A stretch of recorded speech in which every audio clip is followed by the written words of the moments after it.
Well, today we're going to use a book, and this is the book that we're going to use. If you can think of a question, I want you to raise your hand. We've been working on asking questions all year. Haley. Who is he? Who is he? Okay. Ashley. What are they doing? What are they doing? All of those people. Matthew Whitehead. What's the mouse doing? What is the mouse doing? He's hiding down there, huh? How about Madison Rhymes? What's those colors? Huh? Those colors? Yeah, the colors. This thing that's in that wheelbarrow has a lot of colors on it. You're right. Madison Adams? Why aren't they picking the other ones up too? Oh, why aren't they picking the other things that are out there planted too? Well, yesterday I let you have a sneak peek at the cover of our book, and here are a few of the questions that as good readers that you wrote. Now, I'm not going to read them all, okay, but I'll read a few. Haley wrote, did they plant it? Oh, that was a great question. And I may hang a few of these up. Caden Cox wrote, how did he load it? Boy, I may have to read the story to find out the answer to these questions. Abigail wrote, did they grow it? Bobby Gray said, or asked, how did they get the big thing in the wheelbarrow? Great question. Matthew W. said, how did they load it up onto the wheelbarrow? And Matthew S. said, did they plant it? Now, we had a lot of great questions in our that we generated yesterday.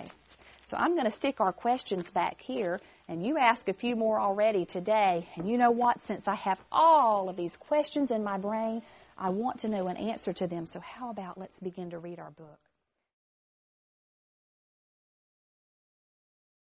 So, all right, hands are in our lap, being good readers. I know you have lots more questions, so you're such good readers, and you know how to do these strategies. This is called The Great Big Turnip. And again on our title page, The Great Big Turnip. There's that little mouse. Once upon a time, grandmother and grandfather planted a turnip seed in the garden. A turnip? I saw that word up here and I saw that word down here. A turnip. Let's see if we can clarify. What do you think a turnip might be? A vegetable. Maybe a vegetable. Okay, well, let me put that back in there. Once upon a time, grandmother and grandfather planted a vegetable seed in the garden. I think that might work. Turnip may be kind of a vegetable or a plant. They both watered it. They both tended it. They both talked to it. Oh, Ashley, is that a word we need to clarify? Tended? Raise your hand if you can think of what tended might mean. You take care of it. So they both watered it, they both tended or took care of it. They both talked to it. Why did they come? I don't know. That's another question. Why did they talk to it? Grow, grow, little turnip, grow sweet. Grow, grow, little turnip, grow strong. They would say every day. Let's turn the page. And the turnip grew. And it grew. Look what I notice about this turnip. Brooks. It's getting bigger and bigger. Grandfather pulled the enormous turnip. I bet someone in here can help me. Enormous, that is a big, big word. What do you think it means, Haley? Real big. So grandfather pulled the really big turnip. What do you think? It's huge and humongous. Huge and... Maybe it was bigger than you. Okay, maybe huge or humongous. I think you're on the right track. Let's substitute some of those words. Grandfather pulled the huge turnip. Grandfather pulled the humongous turnip, and it does look huge and humongous. Grandmother pulled grandfather. They pulled, and they pulled, but they could not pull the turnip up. They called for their granddaughter. Their granddaughter pulled grandmother. Grandmother pulled grandfather. Grandfather pulled the turnip. They pulled and they pulled, but they could not pull the turnip up. So they called for the cat. All right, so let's stop for just a second. Miss Adams is going to set my book right here. I don't want to lose my page. And let's see if so far in our story I can have someone help me to summarize. Let's go back and think about things that have happened in the story. What happened first, Miss Ashley? I see your hand. They planted this turnip and they talked to it and they watered and they tended it. And what did the turnip do?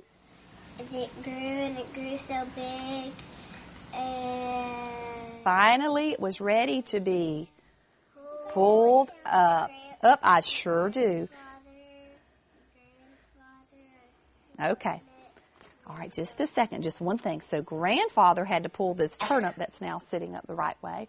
So grandfather reached down and he pulled the turnip. Now I want to hear Brooks Black's beautiful voice. What happened after grandfather pulled on the turnip and he couldn't pull it up? Grandma came and Grandma pulled on Grandpa and Grandpa pulled the turnip in together. Could they pull it up? No. I bet that Matthew Starling can tell me what happened next in our story. Huh? What? I couldn't hear you. I'm sorry. The granddaughter. Make sure it's your turn to talk. So now granddaughter is helping pull grandmother, and grandmother helped pull grandpa, and grandfather pulled the turnip. And Haley, did it come up? No. No. So what did granddaughter do? The granddaughter told the cat to come. So the granddaughter called for the cat. Now, so far we have gone back and we've summarized our story. We've told what has happened so far.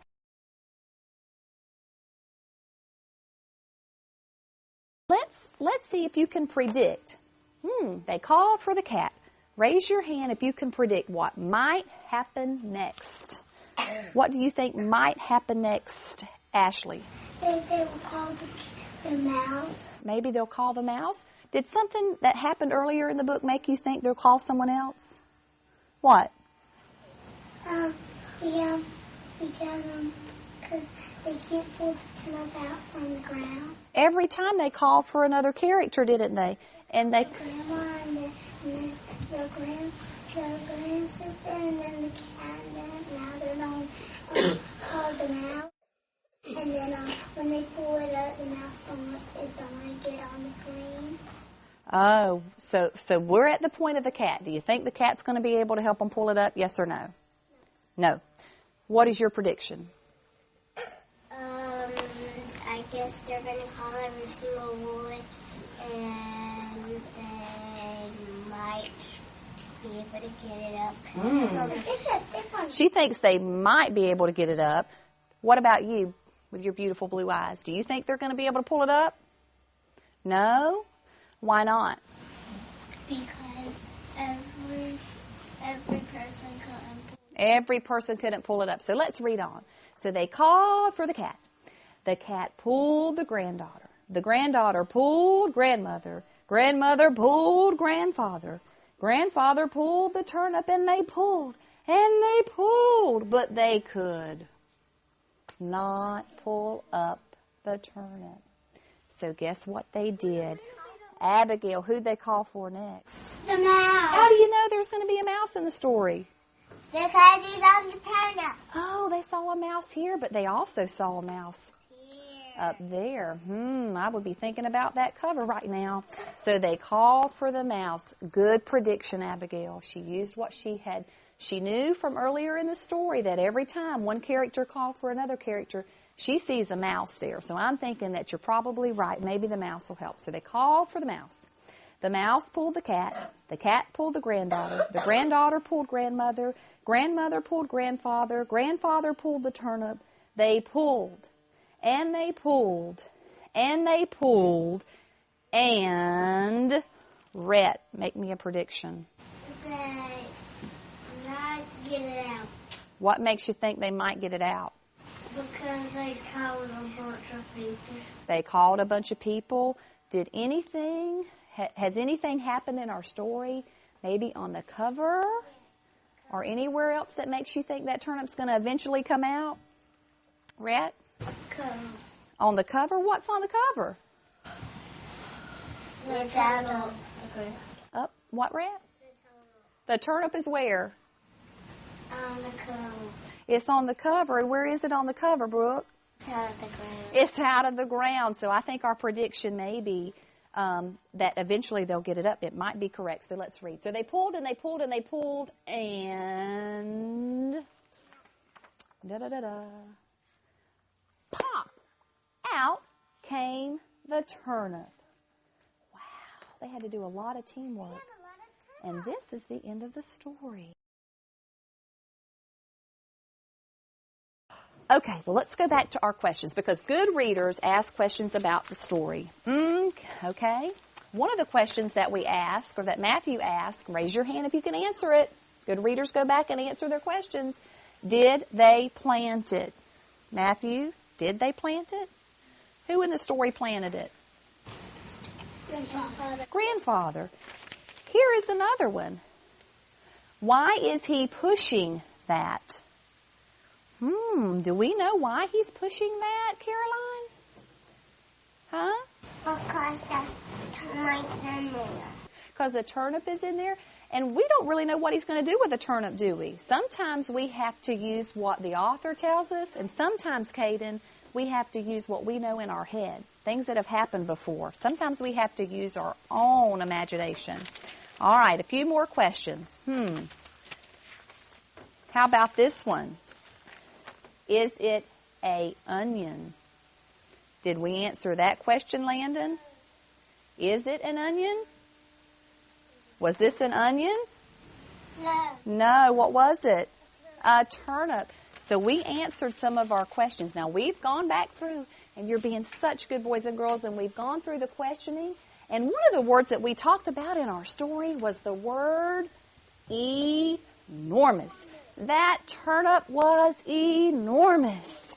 Wow, let me see who is such a smart boy and girl in here that they can think of another word that might mean the same thing as enormous. And I love it when you raise your hands. What do you think enormous means, Carissa? Enormous means you're happy. Well, the turnip was enormous. Was that turnip happy in our story? What was that turnip in our story, Carissa? It was Big. It was big. So that's one of our, that is, big is one of our sight words. You're right, Caden. But that's one of our bright stuff words because in here we are bright stuff kind of kids. What's another word that might mean enormous? Enormous means big. Tori? Humongous. Humongous. Ooh, that's a great big word. Humongous. Okay. Madison, what's another one? Huge. Huge. What's another word that might mean the same thing as enormous? Madison rhymes. Big, humongous, huge. Giant. Giant. Bobby Grace, can you think of even another word? We're clarifying what enormous means. Big, humongous, huge, giant. When I go to McDonald's, I don't order a small fry. I order a Big man. medium or a... Medium. Oh, do you think large means the same thing as enormous? Okay. Now, I bet when we go to Sinners in a few minutes that you're going to know what the word enormous means, don't you? Because now we have clarified it. Have one more word? Really huge, really big, gigantic, large, humongous. Now, we have gone back and we've answered our questions, and we used our question words up here on the board, like who and what and when and where and did and why and how when we ask questions. Also, we have gone back and we've clarified enormous. Now, you know what? We started to summarize our story. In fact, we used our felt board. but we didn't quite get all the way to the end. The turnip, that's okay. In the story, the turnip, we couldn't pull it up, and now it's running away from us, isn't it? But that happens. That's okay. All right, so let's summarize real quickly, and you can help me tell the story. So the man planted a turnip seed, he and his wife. Then it grew and it grew and it grew because they watered it and talked to it and tended to it. So grandfather tried to pull the...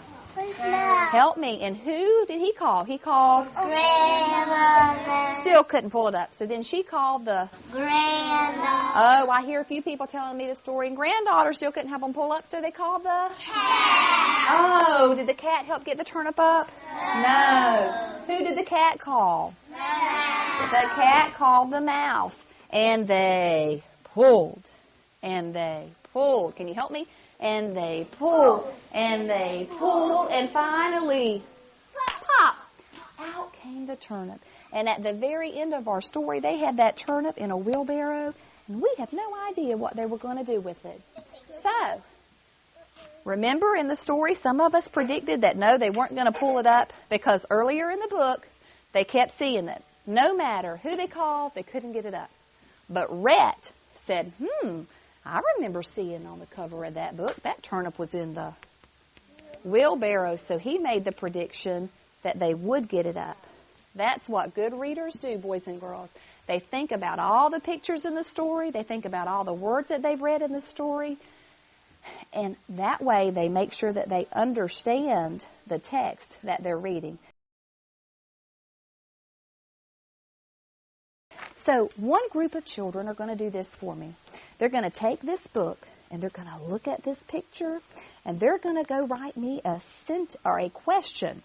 And when they write a question, they're going to begin it with a question word. Help me read the question words. Who? What's this one? What? When?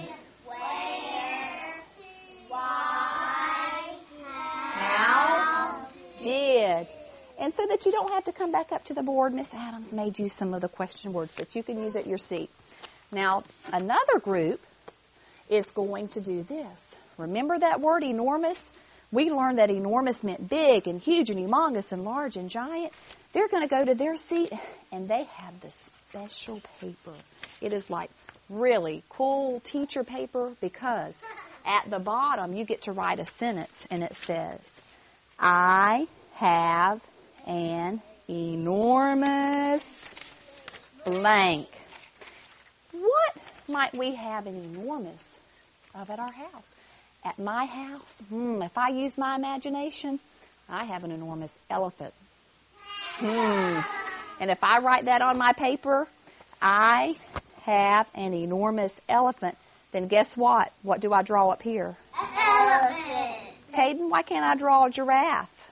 Because you don't match your sentence. Okay, our words and our pictures need to match. That's right. Now, another skill that good readers do is they summarize. And I might need 3 little people to come up here and help me so that you can understand what we're doing here. Matthew, can you be a big listener? Ashley, can you come over here? And I want you to sit all the way on your bottom. And Kenzie, I want you to come over here and just get so that you're on your knees. Like on your knees, up like this. Ooh, and I want Caroline, who's so beautiful, to come and stand all the way up. All right. Now, your paper's going to be divided into 3 parts when you get it. Okay? Back up just a little bit so Madison can see over there and Bobby Grace. On the bottom, I want you to draw a picture of what happens at the beginning of our story. And at the beginning of our story, we just know what? A little tiny bit of information. Matthew Whitehead. In the middle part of our paper, we're going to write, or draw, we're not going to write, we're going to draw a picture of what happens in the middle of our book. And in the middle of our book, we don't know a little teeny tiny bit of information. We know a little bit more. And what do you think you're going to do at the top? All the information. All the information. You know the whole big, tall, long, gigantic story, don't you? So at the bottom, you're going to draw the beginning, the middle, and the end. Very good. You may go have a seat. And that's how we're going to practice learning how to summarize the events in the story. And the very last group, just a second. The very last group, Up. Let her back in her spot, please. Remember, we have to have great manners. Yeah, we always do things that are nice. Okay, Haley, scoot back a little bit. The last group is going to work on the skill of predicting. And in this book, my mind, I just cannot let it go. They have this turnip in a wheelbarrow. Tori, what do you think they're going to do with this turnip now that it's in the wheelbarrow? What might they do? Huh? Eat it. They might eat it. So you might draw a picture up here of them eating it, and you put they could eat it. What else could they do besides eat it? Cut it up because it's so huge. They might cut it up because it's so huge. Oh, they can't bite it when it's that big. Too hard or something. Okay. Maybe they need to wash it off. Maybe. Try to cut it up to wash it off because it couldn't fit in their Okay, super. All right, Abigail has her hand up. So we think that they could cut it up. Maybe they're going to eat it. Maybe they're going to... Leave the colors off. The colors off. They're going to peel it, like maybe we would do an apple. Maybe they'll peel it. I'm thinking about the book Caps for Sale. That man had a lot of caps, and he wanted to go somewhere, and he wanted people to buy them. What could they do with the turnip? They might take it somewhere and... Eat it. Sell it. Yeah, and you know what else? In the book Franklin, remember? Franklin, when he found a fossil, Franklin thought it was so great that he had something that was so different that he actually wanted to go and put it in a museum. So can you make predictions of what they're going to do with this turnip? And what about... Yes. And don't you remember that book, that Franklin and that news? Uh-huh. Very good. So we're making connections to other stories. So you're going just to predict on your paper, okay, Rhett, what they might do with this turnip. Okay? Do we know for sure what they're going to do with the turnip? No, the author didn't tell us. But we're all very good readers, and we are all very smart, and we know how the world works. So we're going to make our own prediction. We're going to draw our prediction and write a sentence.